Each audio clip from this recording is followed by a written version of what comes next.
En primer lugar, quiero agradecer la disposición del colega Gustavo Javes Barrios, quien ha dispuesto también tiempo para compartir en esta jornada de innovación educativa. Gustavo, bienvenido. A nombre de la Universidad Nacional Autónoma de Honduras, sé que ya has estado en nuestro país y seguramente te traerá gratos recuerdos estar, no como desearas presencialmente, pero sí a través de este espacio de conexión en línea. Bienvenido y gracias por estar con nosotros. Muchas gracias. La conferencia que esta mañana nos ofrecerá el profesor Gustavo Javes Barrios versa sobre la innovación curricular y el currículo por competencias. Daré lectura a un breve resumen de la hoja académica del profesor Gustavo Javes. He tratado de resumir lo más que pueda tiene un currículum académico muy prolífico, pero resumiré parte de su hoja de vida académica. Es un académico de la Universidad de Chile con una vasta experiencia en la docencia universitaria, en la administración académica, como consultor en temas de educación superior, como investigador, como evaluador, como autor de múltiples publicaciones y como director de tesis. El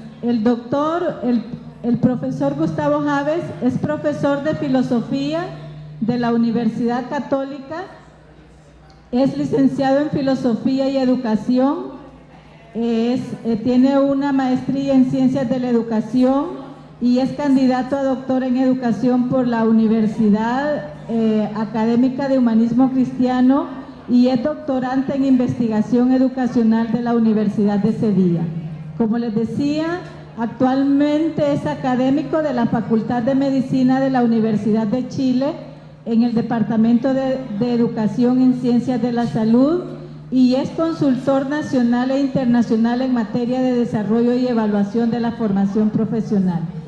Dentro de sus cargos destacados ha sido consultor del Consejo Nacional de Universidades de Nicaragua, consultor de la Facultad de Posgrados de la Universidad de Costa Rica, consultor de la Universidad de Panamá en rediseño curricular a nivel institucional, consultor del Viceministerio de Educación Superior de la República de Bolivia para el rediseño curricular de la carrera de Ciencias de la Educación, consultor principal de la Conferencia Intergubernamental de América Latina y el Caribe para la revisión y nueva redacción del Convenio de Reconocimiento de Títulos y Grados, consultor del Instituto de Educación Superior para América Latina, consultor de la Universidad de Chile en la Vicerrectoría de Asuntos Académicos, director del programa de Magíster en Educación basada en competencias de la Universidad de Talca, Chile, el campus de Santiago, presidente del Comité Técnico Asesor del Consejo de Rectores de las Universidades Chilenas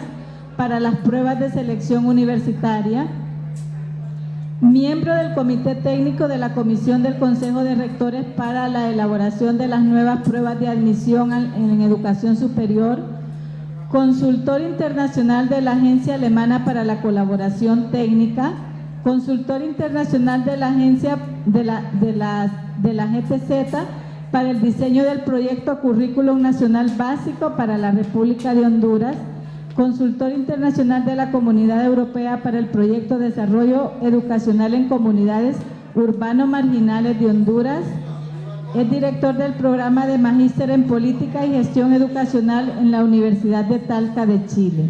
Este es únicamente un breve resumen del amplio currículum académico del profesor Gustavo Javes Barrios, a quien dejo en posición del micrófono para que pueda iniciar su conferencia magistral.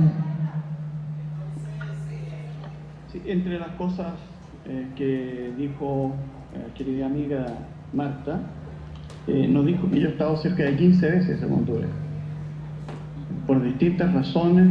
Si bien mi relación más frecuente es con la pedagógica, así como Arazán, ello no significa que mi cariño y mi lealtad sea para todo el pueblo hondureño y todo el mundo universitario. Así que quiero dejar eso en claro y, por cierto, estoy muy feliz de estar hoy día compartiendo con ustedes estas ideas, esperando que quizás en próximos meses poder ya estar conversando cara a cara en Tegus o en alguna otra de las ciudades del país. El material que yo voy a presentar es una reflexión que he elaborado de otras reflexiones anteriores, por cierto, y tiene que ver con el título que se me asignó, que es la innovación curricular y el currículum por competencias. Y yo puse el subtítulo competencias en el marco de la universidad pública, puesto que me voy a referir a ese tipo de universidades. No voy a hacer un énfasis en el mundo de las universidades privadas, sino en las universidades públicas, puesto que la UNAC es una universidad pública, es la Universidad Nacional, y yo trabajo también en la Universidad de Chile, que es la principal universidad del Estado chileno. Bien, dicho eso, en primer lugar quiero agradecer primero a la Dirección de Innovación Educativa de la Vicerrectoría Académica de la Universidad y en la persona especial de la licenciada Marta Cantanilla, quien ha gestionado esta invitación, por cierto, el conocimiento de la doctora Rutilio Calderón, la vicerrectora académica, y en su persona quiero agradecer a toda la gran comunidad de la Universidad Nacional de Honduras y del pueblo hondureño. En este trabajo, en esta presentación, también quiero hacer un reconocimiento de los aportes que están presentes en mi presentación y que tienen que ver con las conversaciones que por años hemos sostenido con compañeros y compañeras del mundo universitario, docentes, estudiantes, directivos, interesados en el tema de quienes yo he aprendido prácticamente todo lo que sé. A ellos, entonces a mis compañeros y compañeras de la Universidad de Chile en particular, mi personal gratitud. También quisiera hacer algunos descargos y señalar que aquí estoy hablando a nombre propio, no represento oficialmente a la Universidad de Chile, puesto que no estoy en ese título, y las cosas que diga son exclusivas responsabilidad mía. Si bien mis referencias van a ser de manera bastante constante al mundo de la Universidad de Chile. El esquema general de la presentación que voy a hacer tiene 4 partes. En primer lugar, la instalación de la discusión. Luego, entrando de inmediato, ¿no es cierto?, al tema, en las principales críticas, objeciones que se hacen al mundo y al modelo de las competencias. Tercero, la necesaria resignificación de la noción de competencia. Y, finalmente, contarles brevemente cómo estamos haciendo el proceso de modernización curricular o innovación en la Universidad de Chile, que es el mundo donde yo me muevo.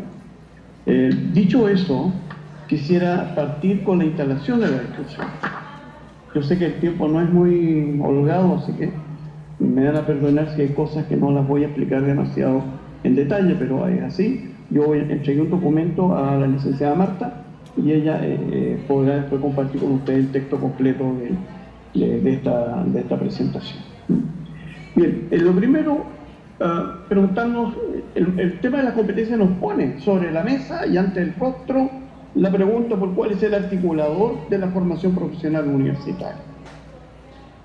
Ciertamente la formación universitaria ha enfrentado diversas crisis a lo largo de la historia, mal que mal son casi 1000 años o más de 900 años de historia universitaria en Occidente. Y ha enfrentado crisis tanto de sentido como de modalidad. Y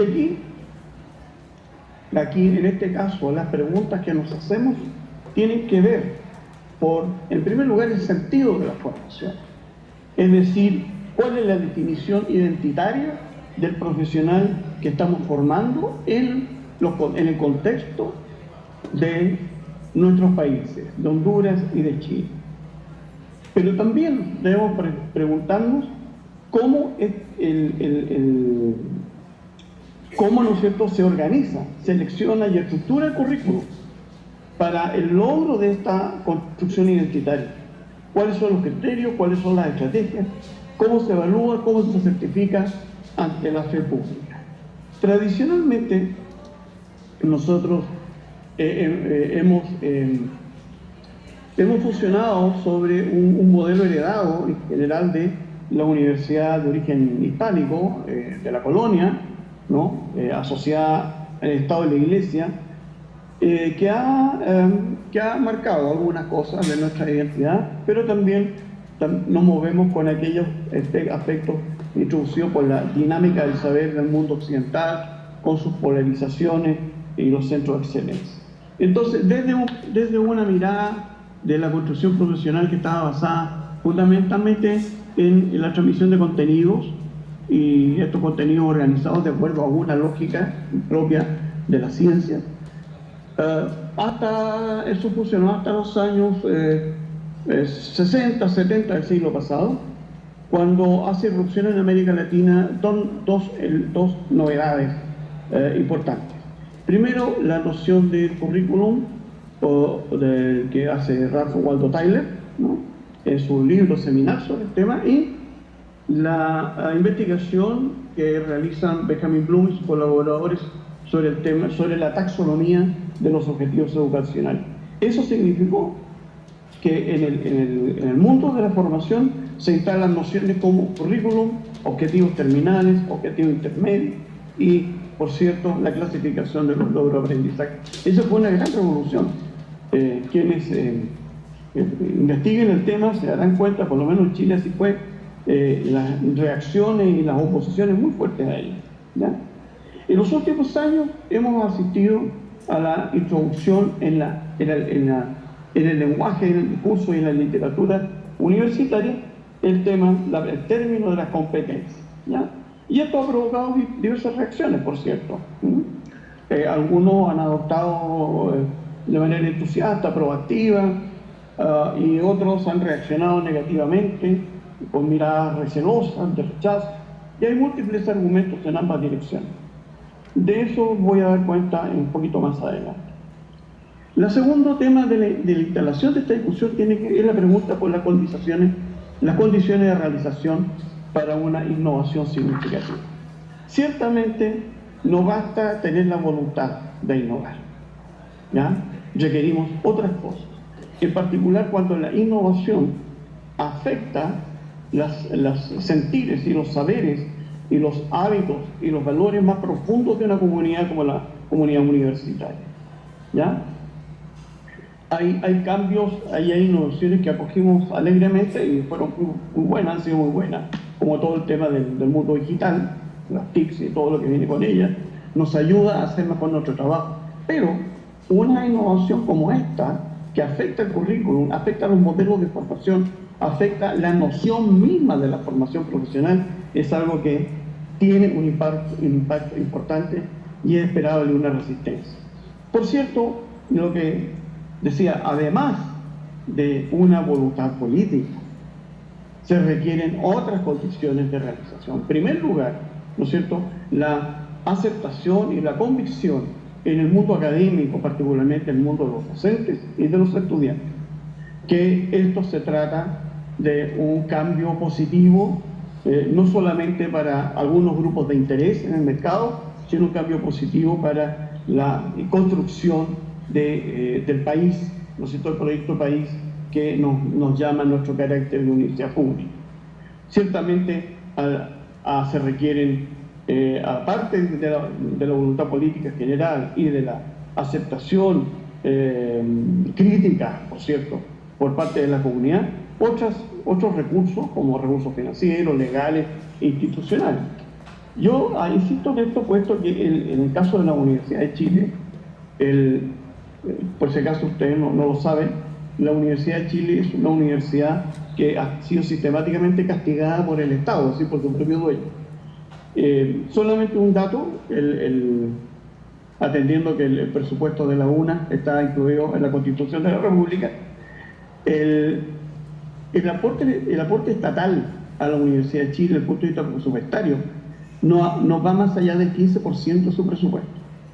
Y en todo el otro 85% hay que conseguirlo de alguna manera. Bien. Esto sí ha significado, en general en América Latina, y he tenido la oportunidad y la suerte de haber recorrido prácticamente todos los países de nuestro continente, de nuestra región, una alta reactividad.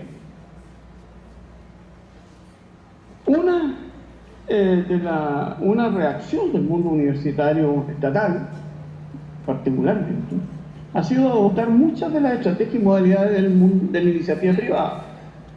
De hecho, una de estas ha sido la adscripción al modelo de competencia, que está asociado a las políticas internacionales propuestas por el Banco Mundial, el Fondo Monetario Internacional, la UNESCO, la Unión Europea, que a su vez traducen los intereses de los grupos, ¿no es cierto?, de las corporaciones económicas. Pero en esta misma dirección, nosotros tenemos adopción de otros elementos de la lógica del mercado, como por ejemplo los modelos de calidad centrada en indicadores cuantitativos, los modelos de gestión estandarizados, como los que promueve, pongamos por caso, todos los sistemas de aseguramiento de calidad, la norma ISO 9000-2008, sistemas de rendición de cuentas o accountability, el uso del benchmarking, los rankings para discriminar a las universidades sobre una ecuación y una noción de calidad que por lo menos es sospechosa. Entonces, hay que tener una mirada académica, es decir, muy crítica sobre estas cosas que están sucediendo. ¿Cuál es el sentido de esto? El sentido de esto, básicamente,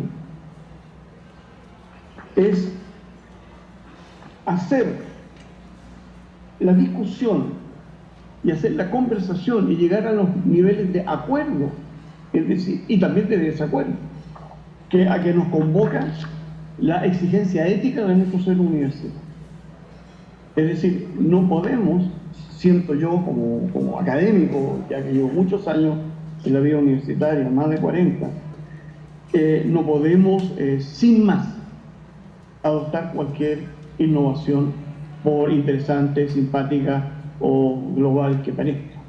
Tenemos que revisar permanentemente esa innovación a la luz de los mandatos que nuestros países, que la nación hondureña, que el pueblo chileno y las otras naciones le dan a sus universidades públicas. Ese es un mandato irrevocable que no podemos poner, ¿no es cierto?, livianamente en el intercambio mercantil. Esta reactividad que señalaba se ha traducido en una cantidad importante de críticas al modelo de competencia. Y voy a destacar algunas rápidamente. La primera, obviamente, es la orientación al mercado. Es decir, que la educación y la formación no tienen fin en sí mismos. No son fines en sí mismos. Las aspiraciones humanistas de construcción de la persona integral o de una sociedad igualitaria, pensando un poco en el ideario de la Revolución Francesa, ya no tiene sentido. La educación hoy día es un bien de consumo y tiene sentido en cuanto colabora a formar a los individuos en su doble rol de trabajadores que se insertan en la maquinaria productiva general y consumidores que responden a los mensajes, ¿no es cierto?, del deseo y del consumo para mantener funcionando dicha maquinaria. Otros componentes de las propuestas educacionales, por ejemplo, como la ciudadanía, quedan invisibilizadas, puesto que no son funcionales para que el individuo se desempeñe en el marco del mercado. Los espacios que no sean del mercado quedan fuera de consideración. Y esto es muy grave. Esto es muy grave si es que nosotros hacemos una innovación que signifique formar profesionales solo para que se inserten en el mundo de la producción, olvidando por completo que nuestro principal deber es formar profesionales como una forma de ser en la ciudadanía, formadores y transformadores de nuestro país y de su cultura. Una segunda crítica tiene que ver con el funcionalismo reductivo, es decir, lo que importa en una mirada así simplista, y pedestre, que es demasiado frecuente, lo que importa es que los sujetos sepan hacer las tareas que tienen que saber hacer. Y eso significa, este funcionalismo significa que solo aquello que es funcional para su desempeño en la profesión tiene sentido en el currículum, y otras cosas que no son directamente funcionales empiezan a perder sentido y por lo tanto pueden ser eliminados. Por ejemplo, todo el tema de la formación científica entra en esta discusión, ¿ya? Todo el tema, ¿no es cierto?, de la formación humanista y social, que yo sé que en el caso hondureño es muy fuerte, entra en discusión y por cierto, carece de sentido, no debe estar en el currículum. O sea, eso significa eliminar todos los componentes formativos que no son completamente funcionales a un corpus de competencias técnicas definidas y prescritas que han sido levantadas a partir del análisis de las necesidades de la empresa. Esa es la segunda crítica. La tercera crítica, ahora mirada más desde nuestra posición, es la degradación de la función universitaria, puesto que siempre hemos entendido que la función de la universidad es formar ciudadanos, profesionales, seres cultos, que conozcan sus ciencias y sus profesiones, pero que también tengan una visión de mundo y que puedan incorporarse a la sociedad en ese sentido. La función universitaria, cuando se degrada, si que nos dedicamos solamente a preparar funcionarios o trabajadores con un cierto nivel de calificación para el mercado de trabajo, ya sea como operadores del sistema, como directivos, como intelectuales orgánicos, etc. Entonces, el desarrollo del saber también caería en esta crítica, puesto que la investigación va a tener sentido en la medida en que contribuye, ¿no es cierto?, a los intereses de los grupos que dominan los mercados. Y así, espacios de investigación que hoy por hoy parecen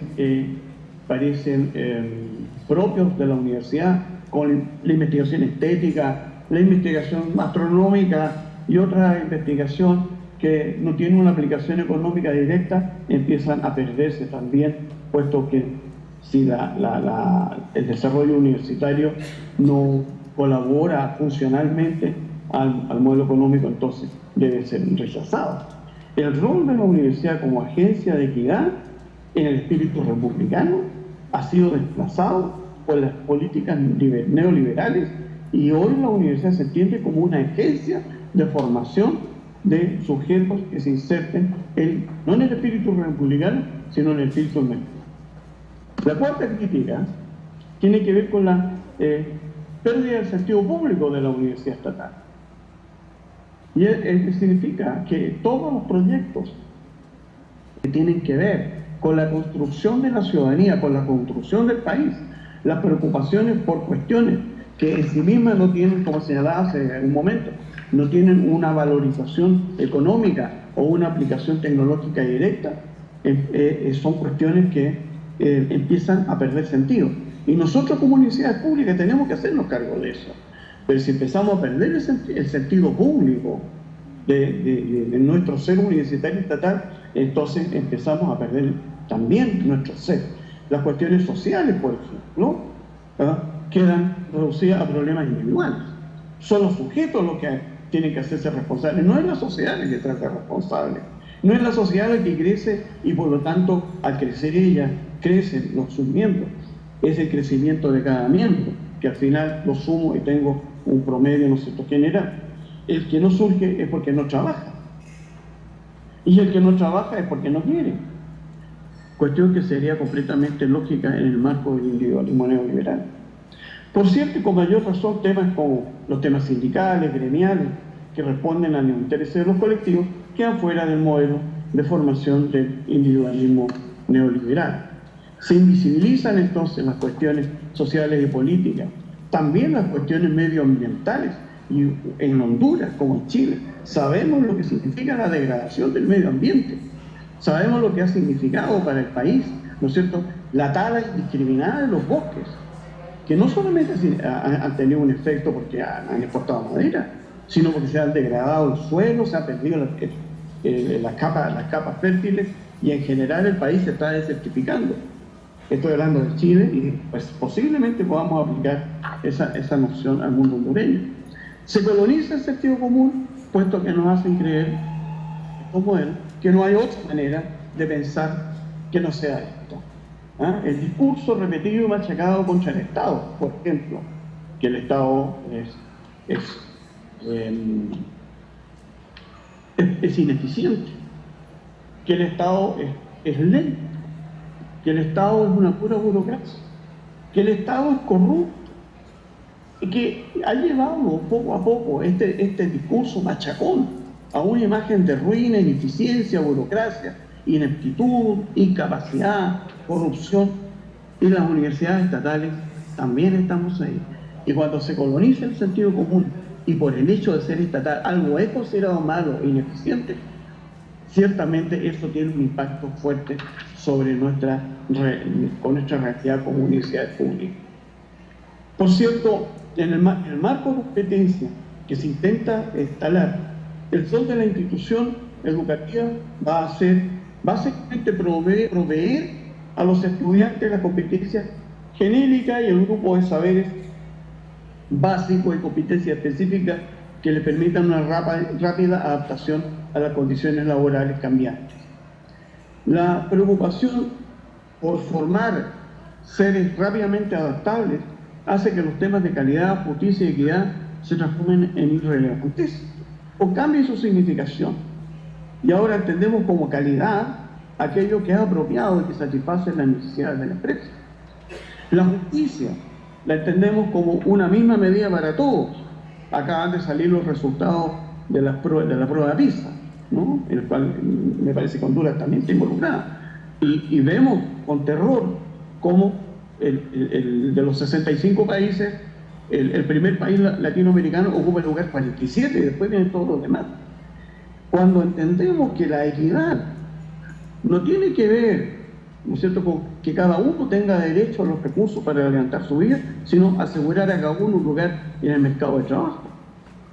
En este marco es posible entender cómo este modelo promueve la desmovilización y enfatiza la adaptabilidad laboral y va destruyendo paulatinamente el espíritu ciudadano. Y finalmente, la última crítica que aparece es el énfasis de la competitividad por sobre la colaboración, atendiendo a que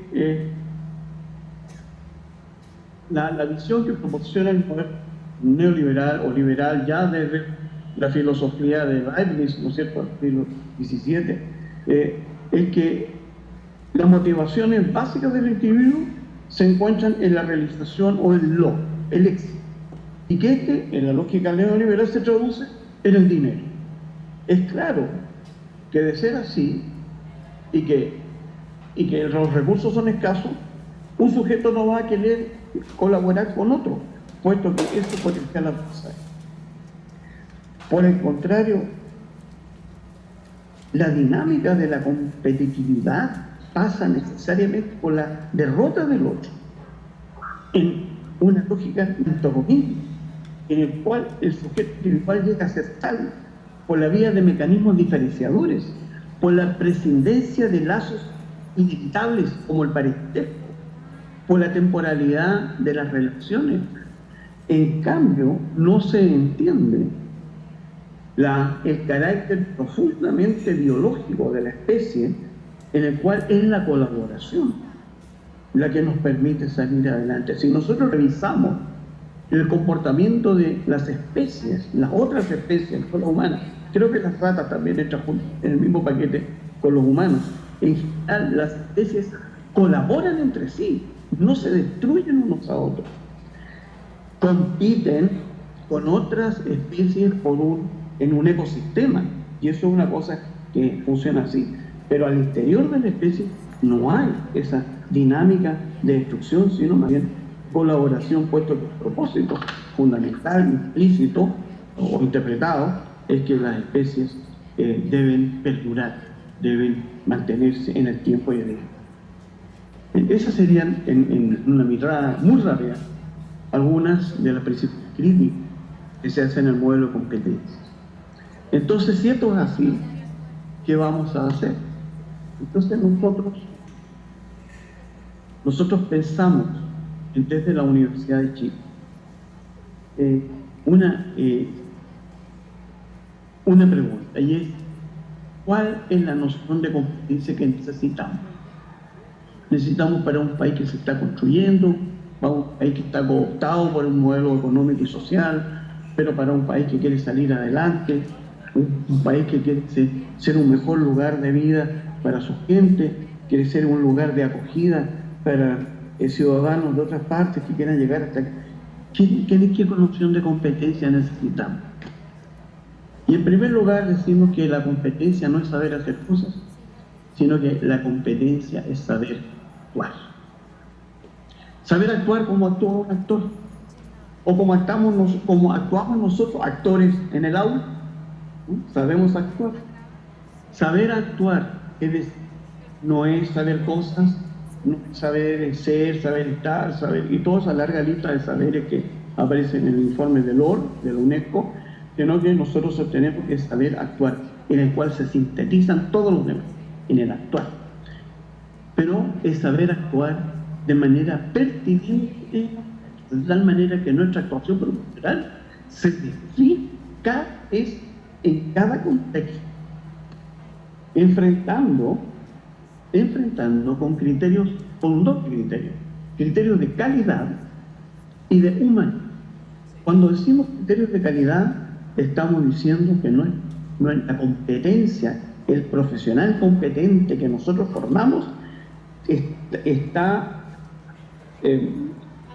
posee los saberes de la mejor nivel, saberes científicos, saberes tecnológicos, pero no solamente la dimensión técnica de la calidad, necesitamos la humanidad, es decir, la consideración de lo humano en nuestras decisiones. Nosotros somos profesionales, pero somos ciudadanos, y como tal nuestras decisiones se deben encuadrar, por ejemplo, en el marco del respeto a los derechos humanos. Solo para nombrar una cosa, en la consideración de los respetos y el respeto de los derechos del medio ambiente, solo para considerar otra. Es decir, nosotros actuamos de manera pertinente en el texto, enfrentando con criterios de calidad y humanidad aquellos problemas que son propios de la profesión y la ciudadanía. Y un trabajador social o trabajadora social debe enfrentar aquellos problemas que son propios de la cuestión social y que son propios de él o ella como ciudadano, competen. Y un ingeniero enfrentará los problemas propios de la ingeniería, pero también los de la ciudadanía, que tiene que ver cómo construimos este país. Yo como ingeniero, ¿cómo estoy ahí aportando? O como médico, o como pedagogo, o como periodista, o como historiador. ¿Cómo estamos nosotros ahí en el ejercicio construyendo este país? Para esto, seleccionamos y movilizamos un equipamiento de recursos de diversos tipos.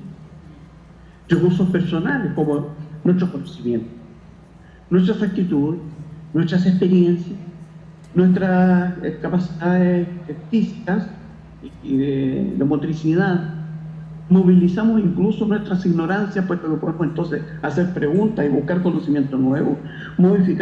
Movilizamos los recursos de redes de información, y hoy Internet es una maravilla, ¿no?, que nos proporciona información instantánea, a veces exageradamente.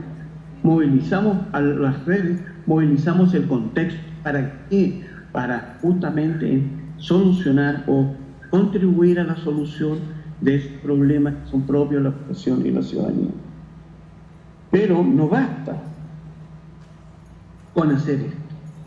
En cuanto a profesionales, nosotros debemos dar razón de las decisiones que tomamos, y por esto la formación universitaria es tan clave. Entonces, no me basta que un ingeniero sepa armar, no sé, una estructura metálica. Él debe saber las razones por las cuales toma la decisión de instalar, no sé, una viga de tantas pulgadas, y él tiene que dar razones científicas y las razones asociadas a la física, a las resistencias de materiales, al cálculo matemático, etcétera. Tiene que dar razones técnicas, tiene que dar las razones económicas, las razones medioambientales, y un largo etcétera. Nosotros como profesionales debemos dar razón de las decisiones que tomamos, y hacernos cargo de los resultados e impactos de las mismas. O sea, la autonomía que tiene que ver con lo anterior y asociada inmediatamente a la responsabilidad. Cuando nosotros entendemos que la competencia, no las competencias, no, sino la competencia profesional tiene que ver con esto, con saber actuar de manera pertinente en contexto, enfrentando con criterios de calidad y humanidad aquellos problemas que nos corresponden porque somos tales profesionales y porque somos ciudadanos, ¿sí? Y para lo cual seleccionamos y movilizamos múltiples recursos y estamos en condiciones de dar razón a las decisiones y nos hacen cargo de los resultados. Entonces estamos hablando de una nueva manera de entender la competencia. No solamente saber hacer esto o saber aquello, saber operar, ¿no es cierto?, una máquina, saber plegar una plancha de acero, saber introducir una vía en un enfermo. No, es esto ser competente. Entonces, en esta perspectiva, las otras competencias tienen sentido.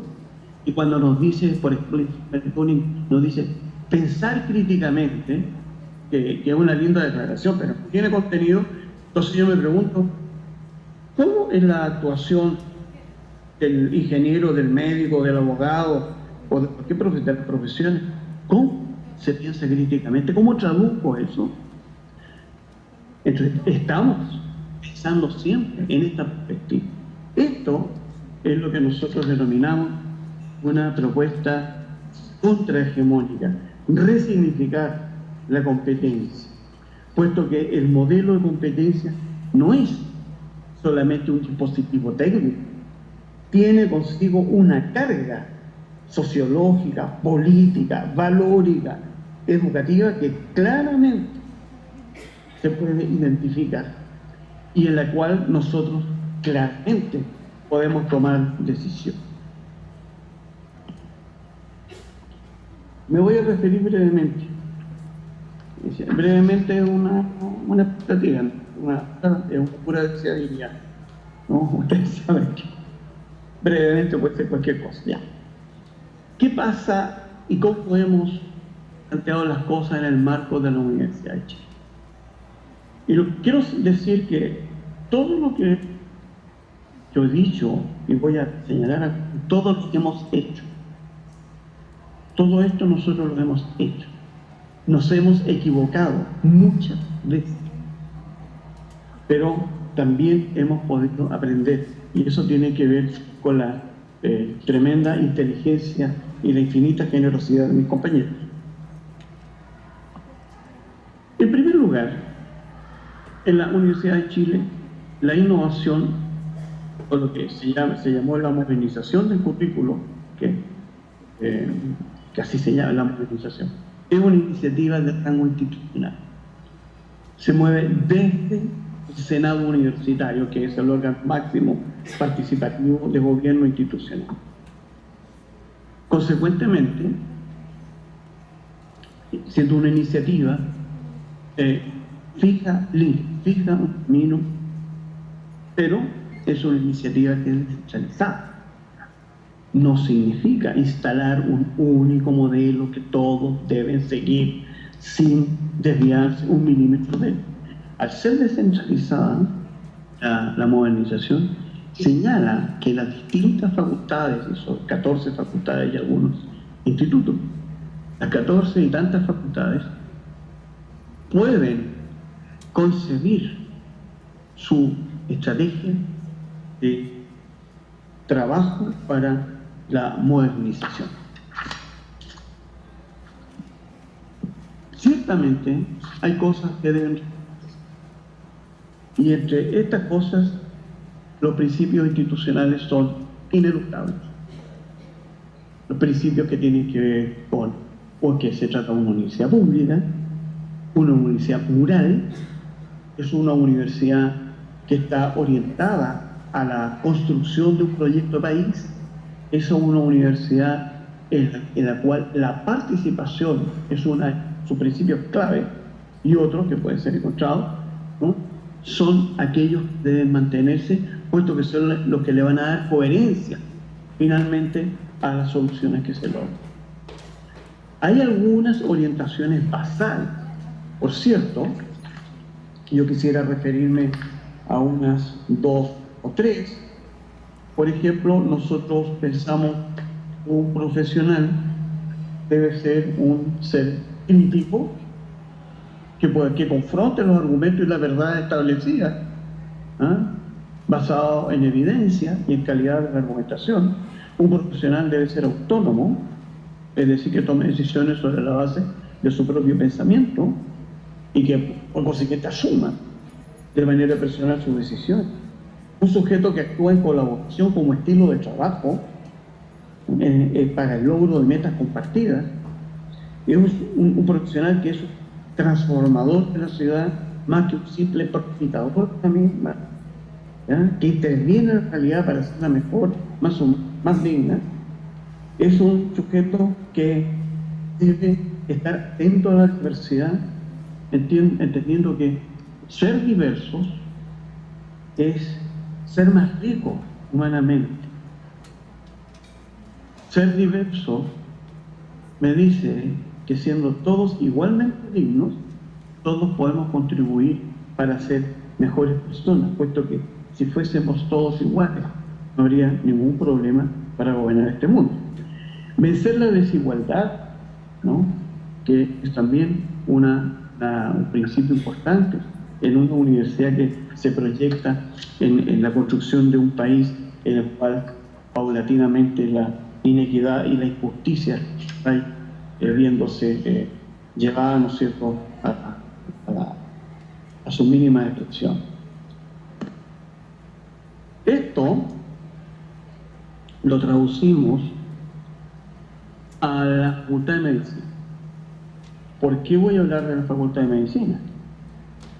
Es muy simple, porque yo trabajo en la Facultad de Medicina y he tenido la oportunidad de ser el modelador curricular de la misma en los últimos 5 años. 7, 8, 9, 10, 6 años. La Facultad de Medicina de la Universidad de Chile es una facultad muy interesante porque contiene a 8 carreras de formación profesional en el campo de la salud. Son las escuelas de medicina, carreras de medicina, enfermería, obstetricia y puericultura, tecnología médica, kinesiología, fonoaudiología, nutrición, terapia ocupacional. ¿Ya?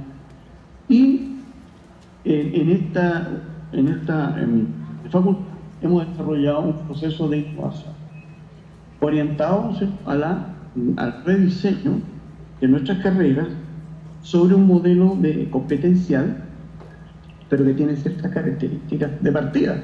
Aquella característica que es la noción que nosotros estamos usando de la competencia en un sentido mucho más englobante que en el sentido tan fraccionario como ocasionalmente se lo presenta.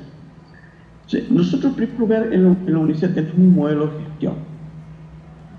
Un modelo que considera 5 fases clave: política, diseño, instalación cultural, implementación y evaluación. Estas 5 fases funcionan simultánea y recursivamente en una dinámica de retroalimentación sistémica, de tal manera que ninguna decisión o que se tome, si cualquiera deja de impactar al resto. De hecho, por ejemplo, el componente de evaluación, que habitualmente uno lo mira hasta el final, eso es uno de los primeros que se instala, ¿no?, el de la evaluación, puesto que todo el proceso de diseño está simultáneamente sometido a los criterios de evaluación y aseguramiento de calidad. También tenemos un ciclo de decisiones. Tenemos estructuras decisionales. Algunas están más perfiladas en el contexto específico de la facultad y otras en general tienen que ver con secuencias heurísticas, formas de pensar y de proceder que pueden ser transferidas, por cierto, a otras realidades profesionales, disciplinarias, a otras facultades, como de hecho así ha sido. Este ciclo decisional es sumamente importante, en particular en lo que tiene que ver con la construcción y validación de las propuestas curriculares, y la toma de decisión consiguiente en relación a las cuestiones didácticas y de evaluación.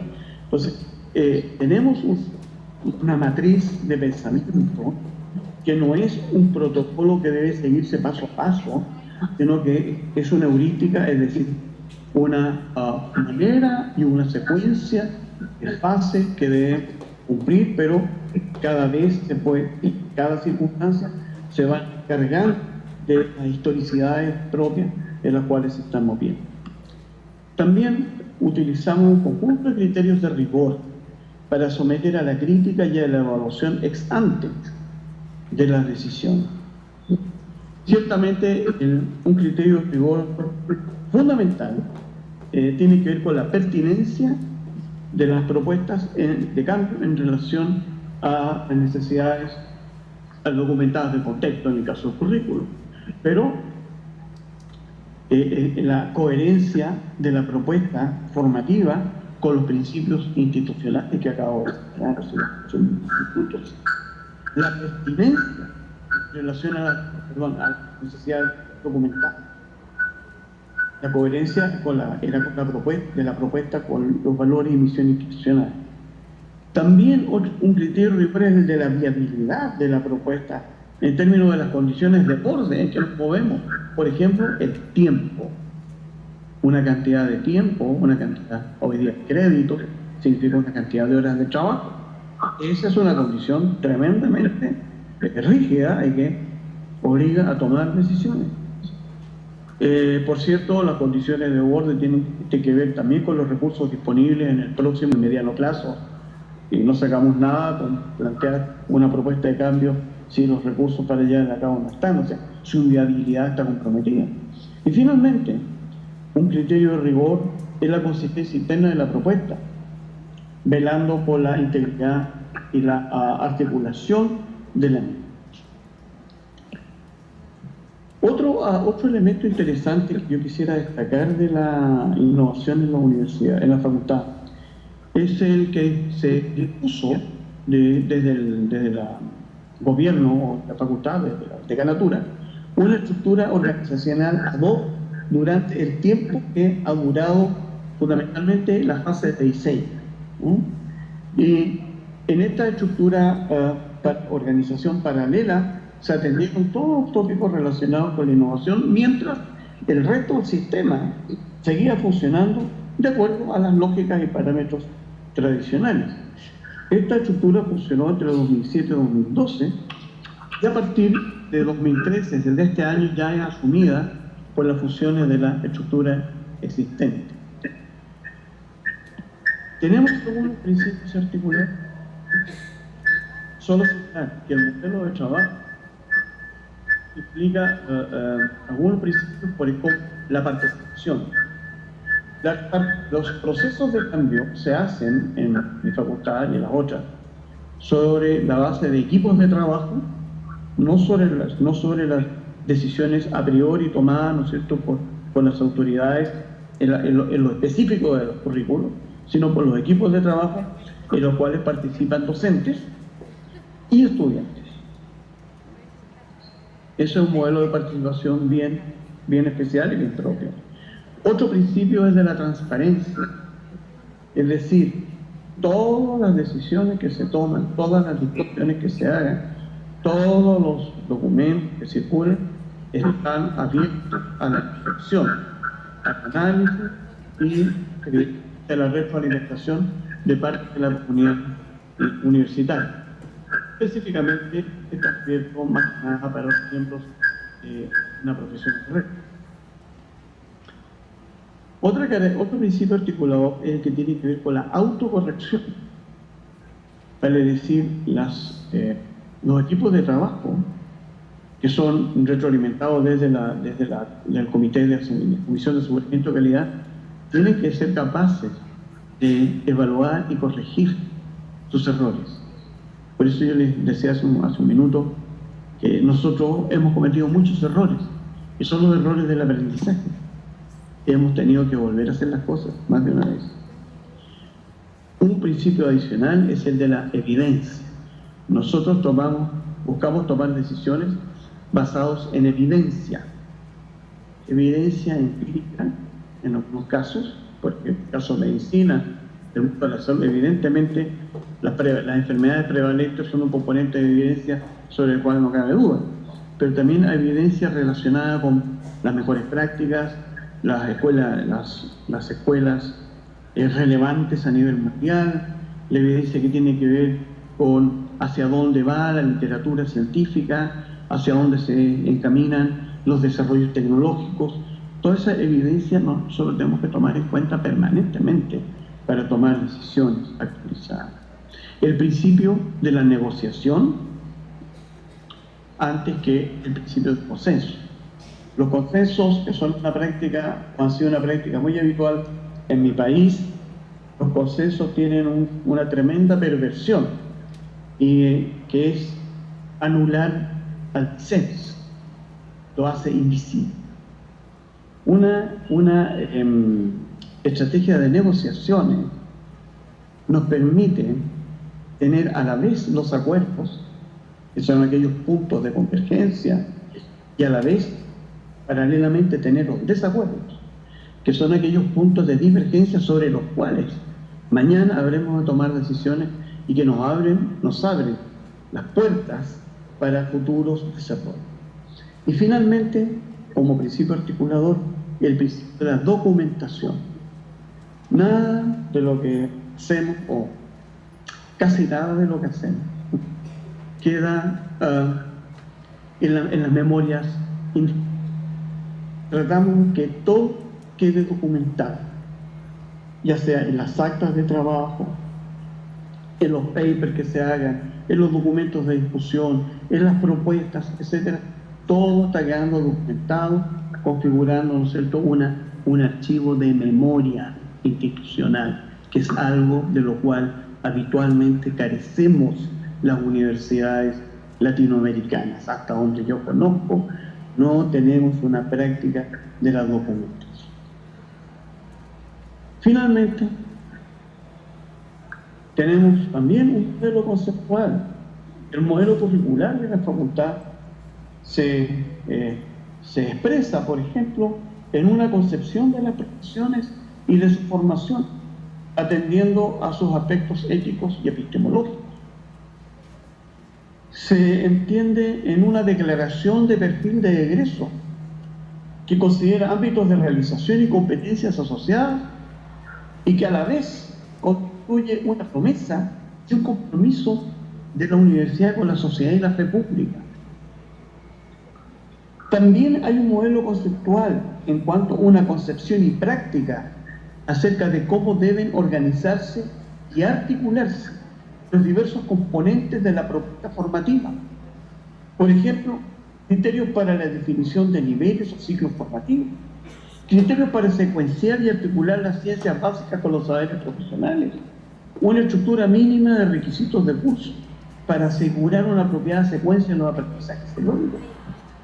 Y finalmente, y no lo menos, una estructura de estándares que sean públicos y medibles, tal que definen el nivel de logro de las competencias profesionales que se certifican en el egresado y que se aseguran a la fe pública. Eso es aproximadamente el modelo general de trabajo y la conceptualización que nosotros hacemos respecto de la innovación. Perdón.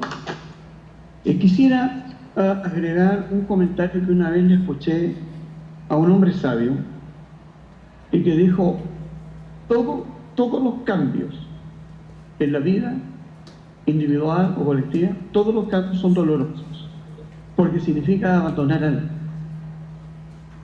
algo a lo cual hemos estado acostumbrados, algo que nos es querido, algo que ha constituido nuestra rutina vital durante los últimos 5, 10, 20, 30 años. Todo cambio implica una cuota de dolor o de sufrimiento. Y después agregaba graciosamente: excepto éramos bebés y nos cambiaban los pañales. Esos cambios eran agradecidos. Pero todo lo demás son sufridos. Bien, finalmente, y este finalmente es auténtico. Preguntas para iniciar un proceso de innovación. Yo creo que hay por lo menos 4 grupos de preguntas. Las preguntas por la coherencia. Es decir, esta innovación que se nos ofrece, se nos sugiere, se nos impone, o que nosotros queremos, deseamos, anhelamos, es coherente con la vocación de universidad pública que tenemos y que hemos sido mandatados por la ley, por la propia Constitución, para cumplir, puesto que nuestro referente es el país. Es el primer grupo de preguntas y que no podemos evaluar. El segundo grupo de preguntas tiene que ver con la pertinencia. Y estas propuestas innovadoras que parecen tan interesantes, por cierto, son pertinentes a las condiciones de materialidad misma que estamos viviendo en nuestra patria. Son pertinentes a las características demográficas y educacionales del pueblo hondureño o del pueblo chileno. Son pertinentes a la necesidad de producción de una sociedad más equitativa, justa, democrática. Son pertinentes. O sea, el tema de la pertinencia es fundamental. Fundamental. Las otras preguntas son las preguntas de la viabilidad. Asumiendo que hemos pensado que sí hay coherencia y eventualmente sí hay pertinencia, bueno, ¿qué tan viables son estas soluciones? Atendiendo a las características materiales de nuestra universidad, atendiendo a la estructura de nuestro cuerpo académico y docente, a la cantidad de estudiantes que tenemos, ¿ya? A la dispersión geográfica de la universidad. Entiendo que la UNA tiene sedes, mi universidad tiene dentro de Santiago 5 campus, pueden entender ustedes eso, 5 campus. Y la Facultad de Medicina tiene 5 campus y 45 departamentos, que es una cosa absolutamente inmanejable. ¿Son viables los cambios? ¿Son viables los cambios atendiendo al nivel de tecnología que disponemos? ¿Son viables los cambios pensando en los costos que demanda esto desde el punto de vista financiero? Tenemos con qué respaldar y sostener en el tiempo esta modalidad, ¿no es cierto?, curricular que queremos instalar. Finalmente, están las preguntas por la legitimidad, es decir, de a dónde nos asiste el derecho de hacer esta actuación. La legitimidad no solamente tiene que ver con la legalidad de nuestros actos, sino que tiene que ver con el origen de nuestros actos. De tal manera que si estoy pensando en mi universidad ahora, no en la UNA ni en ninguna otra, en mi universidad, si en mi universidad los cambios los hubiésemos hecho en un grupo, con un grupo de docentes de cada carrera, 4 o 6, y hubiésemos creado un nuevo currículum, ese currículum sería completamente ilegítimo en el contexto de la Universidad de Chile, puesto que la legitimidad de la iniciativa de cambio en mi universidad tiene que ver con el grado de adopción por parte de la comunidad académica. Y si la comunidad académica, entendiendo estudiantes y docentes, no está respaldando a estas iniciativas entonces pasan a ser ilegítimas. Entonces, esas son las preguntas que yo me hago y que quiero compartir con ustedes en relación al tema que nos convoca y que es el de la innovación curricular y el currículo por competencia. Y quiero agradecerles la paciencia que han tenido. Ahora les voy a mostrar mi bella cara.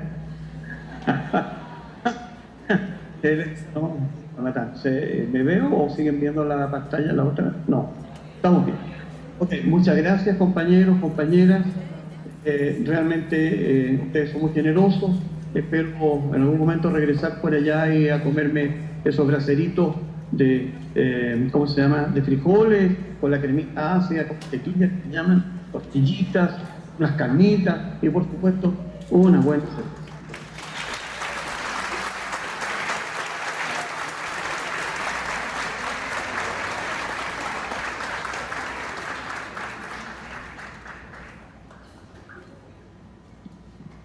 Bueno, Gustavo, te tomaremos unos minutos a ver si los colegas tienen alguna pregunta para podértela formular y que tú amablemente pues nos cedas un espacio para responder.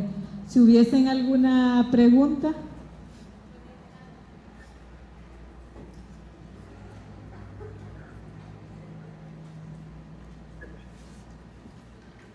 Yo sí quisiera consultarte en esta experiencia de innovación curricular y currículum por competencia que tú has tenido la oportunidad de coordinar en la Facultad de Medicina de la Universidad de Chile.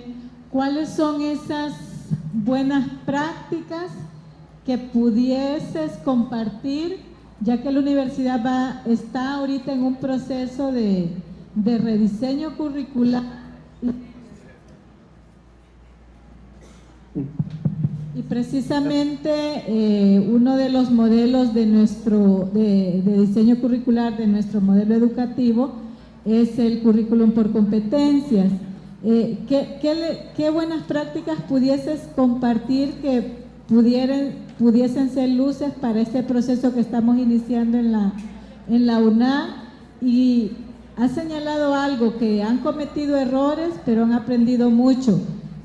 Lo que más sientes fue negativo en este proceso para que nosotros no pudiésemos cometer en este proceso que estamos iniciando. La primera tiene que ver con la transparencia de lo que hacemos. Es decir, que nadie pueda decir yo sospecho que aquí hay algo raro. En el marco de la Universidad de Chile, la transparencia siempre ha sido una clave para asegurar la legitimidad de lo que se hace. Lo segundo es la participación. ¿Ya? La segunda, diría, buena práctica importantísima, y esto lo sé porque, como dice, sabe más el diablo por viejo que por diablo. Yo soy muy viejo y he podido, yo creo que debo haber acompañado por lo menos 100, 120 procesos de innovación dentro y fuera del país, y creo que el tema de la participación es crítico absolutamente. ¿Ya? Si los docentes no están participando, y más aún si esto se les oculta, el día de mañana va a ser tremendamente difícil su adopción. Y finalmente, una gran preocupación por lo que denominamos nosotros la habilitación, es decir, la apropiación cultural de este tema. Y esto no es fácil ni es rápido. Nosotros en la facultad llevamos 6 años en esto. Le diré que por lo menos la mitad de los docentes no comparte este, por lo menos no la comparte o tiene serias dudas, serias críticas. Y esto es un proceso tremendamente lento. Y no hablemos solamente de una aceptación a nivel intelectual. Esto tiene que ver con cómo cambiamos nuestras prácticas cotidianas en el aula, donde ahora, más que lo que yo les diga a los estudiantes, por ejemplo, es más importante lo que ellos hagan. Y mi trabajo cambia de rol. Bueno, yo diría que esos 3 puntos: transparencia, participación y preocupación por la habilitación del cuerpo académico, son 3 claves importantísimas para la innovación. ¿Qué errores hemos cometido? Bien, si pudiera diseñar todos los errores, ocuparíamos todos los 2 días de este congreso. Voy a señalar algunos, y que tienen que ver, primero, un error que yo creo que hemos cometido al inicio, particularmente, es el de la soberbia. Pensar que tenemos todas las soluciones y que nuestras soluciones son siempre las mejores. Y eso no es así. La mejor solución es aquella que negociamos, dando sentido, ¿cierto? Y convocando a los otros actores. Esa es la mejor solución. Entonces yo no tengo la solución para la ingeniería. Con la Facultad de Ingeniería podemos construir eso, pero soluciones las construyen ellos. No las pasa. Un segundo error que pudiera citar, ahora ya desde la mirada institucional, no nuestra como equipo, sino de la mirada institucional y atendiendo a las características de una universidad como la mía, que estaba cooptada, digamos, por unos gobiernos neoliberales, es el tema, un segundo error, que es no haber sostenido el proceso en el tiempo. Como quiera, les contaba yo que hay una iniciativa política institucional, pero esta iniciativa no se ha traducido a nivel institucional por un apoyo constante y la provisión de los recursos para realizar los cambios de manera apropiada. Entonces, los cambios se han hecho, pero con una inversión de esfuerzo inmensa, con un nivel de sacrificio y generosidad tremendo de los compañeros, y se ha hecho más lentamente, puesto que no están por los recursos previstos. Yo diría que serían como los dos grandes errores: el error, ¿no es cierto?, de la soberbia, y el error político de pensar que basta declarar para que las cosas se hagan. Las cosas no se hacen solamente con las buenas declaraciones ni las buenas intenciones, sino que necesitamos. Quizás pudieras agregar un tercer error, que espero que no hayamos cometido, pero yo he visto que se ha cometido más de una vez, que es el error, es caer en el error del reduccionismo.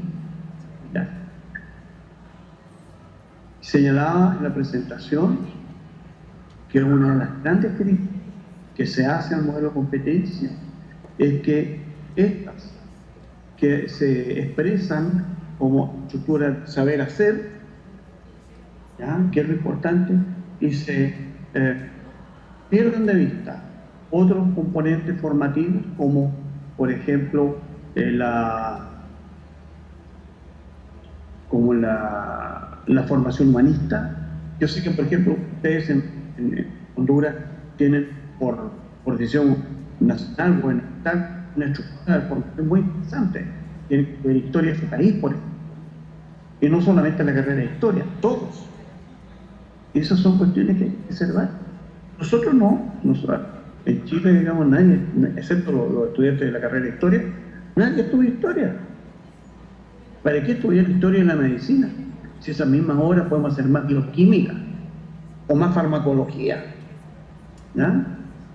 ¿Para qué hacer, ¿no es cierto?, un curso relacionado, qué sé yo, con antropología cultural?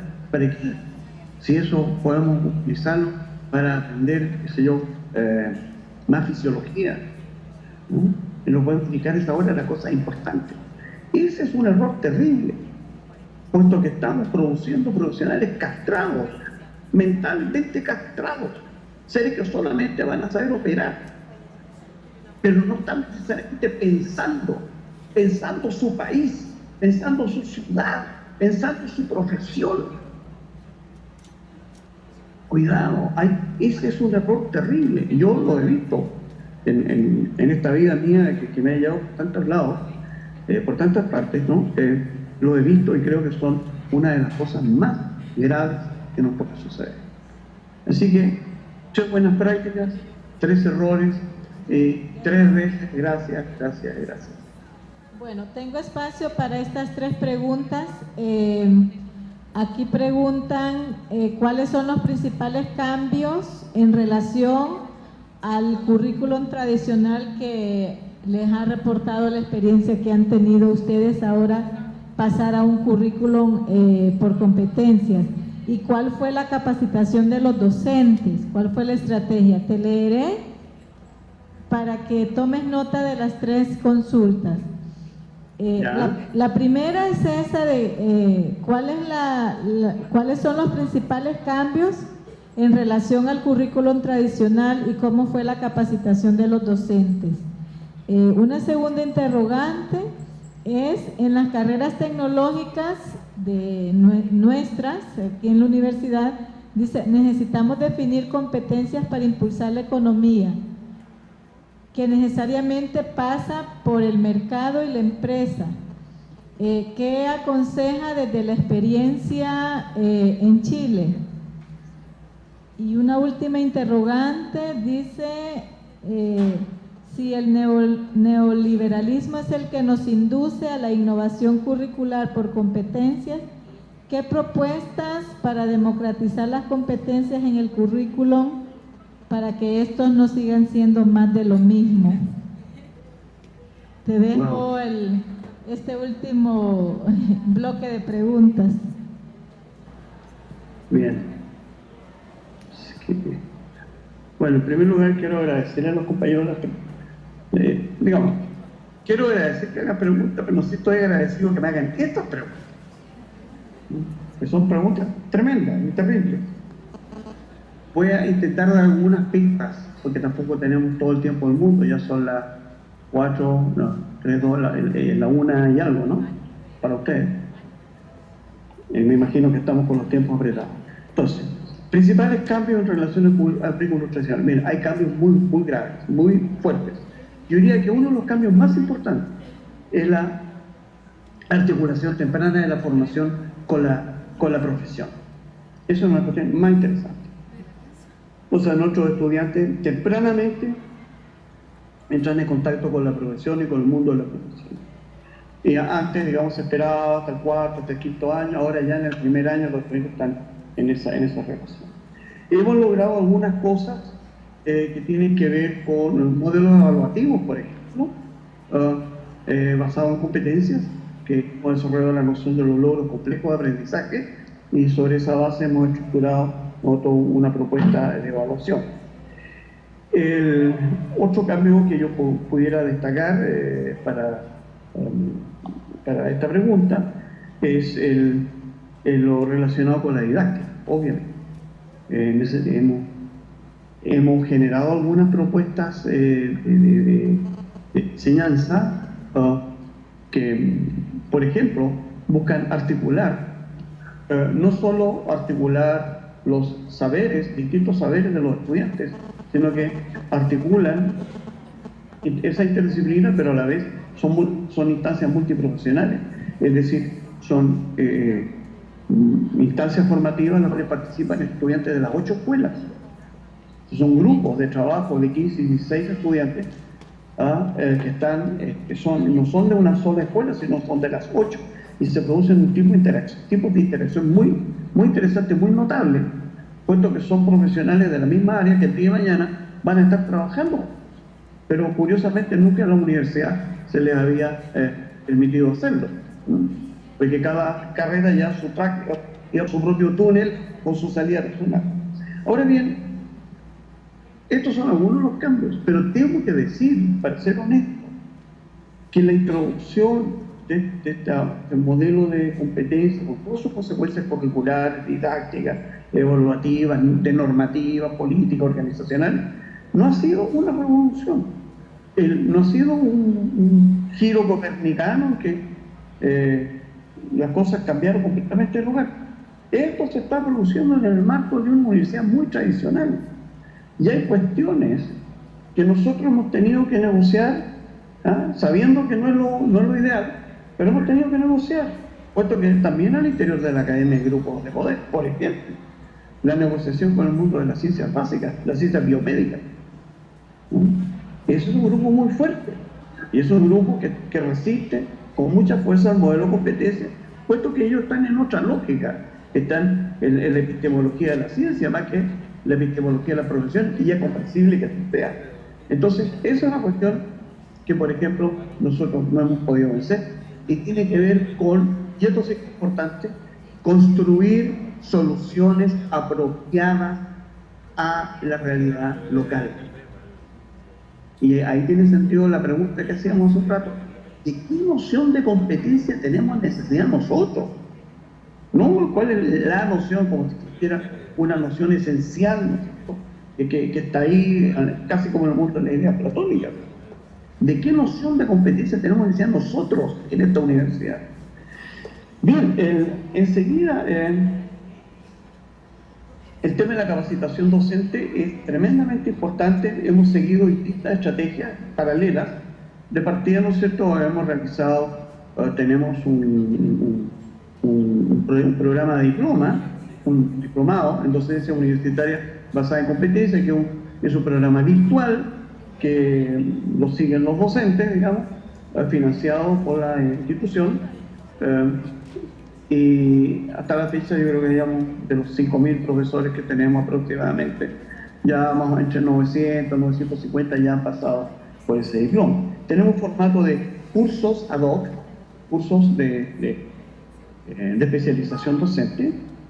Tenemos también modalidades, no en todas partes, en alguna parte hay modalidades de mentoría o mentoring, ¿no?, que tiene que ver con el acompañamiento de los profesores más jóvenes, de parte de profesores más expertos, no necesariamente más viejos, sino más expertos. Entonces, hay todo trabajo con los docentes. Sin embargo, tenemos la resistencia propia, ¿no es cierto?, del mundo disciplinar, para quien la enseñanza no es el eje de su vida. Y no sé si cómo será allá, pero acá el eje de la vida del académico es la investigación y la publicación.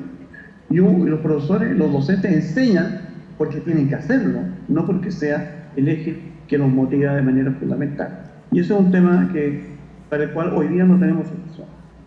Voy en la segunda pregunta, en las carreras económicas. En las carreras económicas, y no sé quién hizo esa pregunta, el compañero o compañera que la hizo, yo les quiero decir que en la facultad de la universidad, que se llama, no se llama facultad de economía, se llama Facultad de Economía y Negocios. Todas las demás son facultades de ciencias económicas también, de negocios. Los negocios han instalado, ¿no es cierto?, rango académico. En la Facultad de Economía y Negocios, ellos están desarrollando un modelo de competencia, pero un modelo de competencia súper funcionales a la estructura ideológica que los gobierna. Y en mi universidad, la Facultad de Economía está gobernada por la concepción neoliberal. Esos son los peligros del pluralismo, ¿no?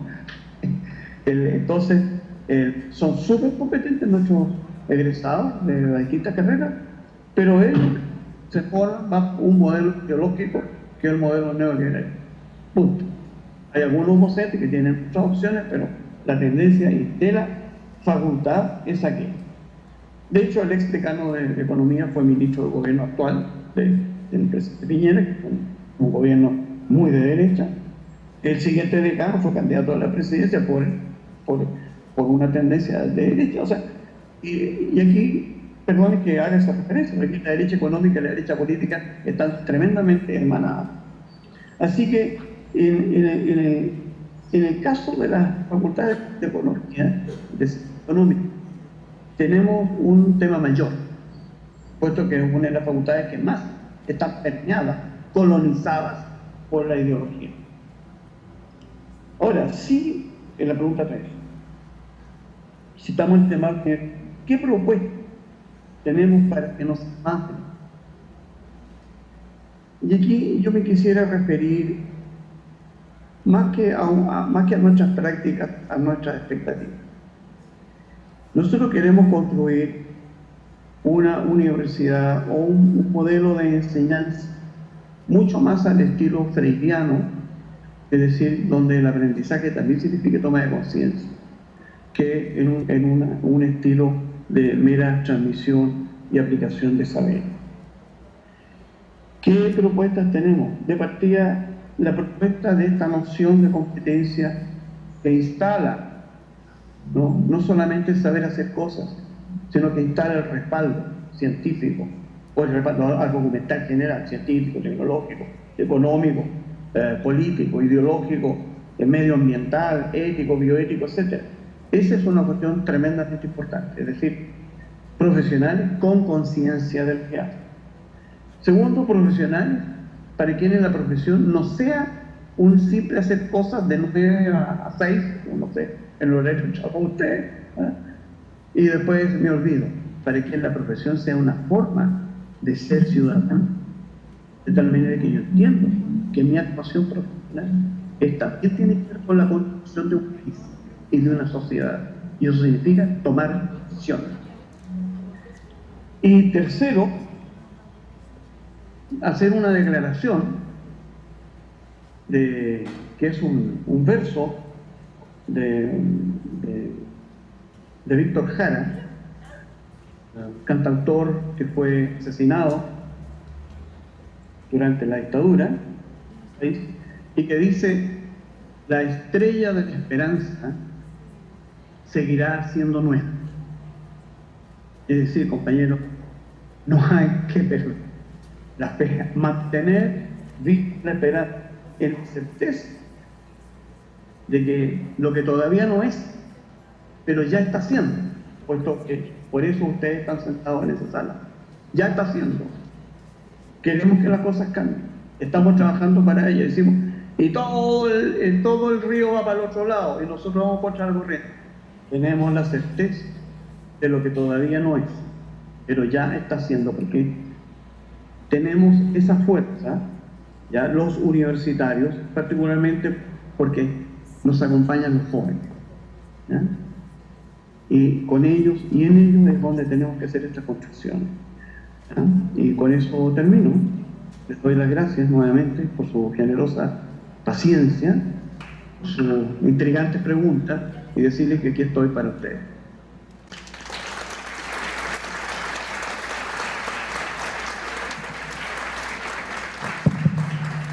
Agradecemos la participación del profesor Gustavo Javier Barrios, este tiempo que nos ha dispensado.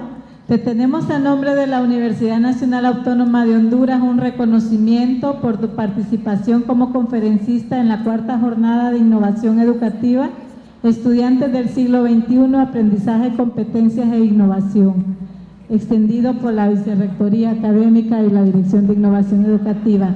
Te lo haré llegar vía correo electrónico. Un abrazo a la distancia y esperamos tenerte en algún momento en nuestro país. Feliz tarde. Gracias, Marta.